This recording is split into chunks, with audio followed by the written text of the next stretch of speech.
Definitely. Yeah. So, if you could look back at your old self and have that conversation, what would you tell her? I would tell her like, like, girl, what are you doing? That's what I would say. Girl, what are you doing? And then I'll probably be like, what are you talking about? Like, what do you mean what I'm doing? Like, I would tell her, wake up. Wake up. That's what I tell myself. Wake up. You know what you're supposed to be doing. Do it.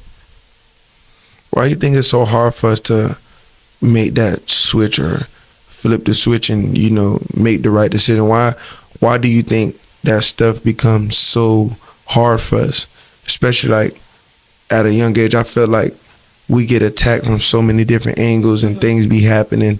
What is the reason for us like going through those things? Because I be seeing TikToks and when you fasting and when you putting your all into something, you always dip into the old thing, or Yeah.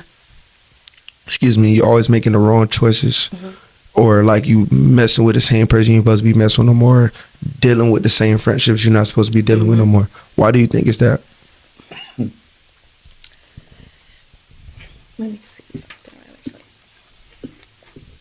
So, I woke up this morning at like 5 o'clock in the morning, 6 o'clock in the morning, and this is what like went through my mind, right?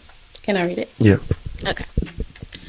So it says, sometimes we're not running intentionally from our calling, but it's easier to run than it is to wait.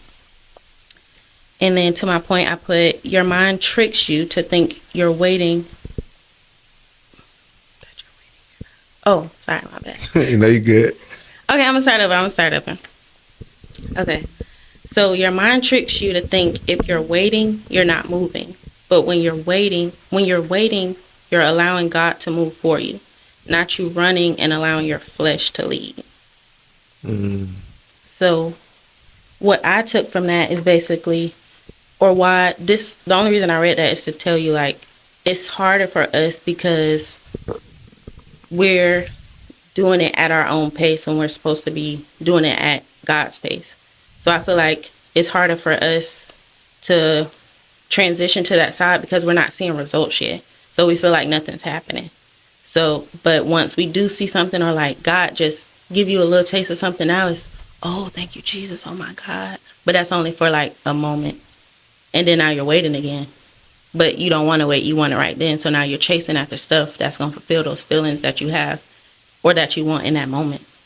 But once you wait and you get those things that you want, it's way better.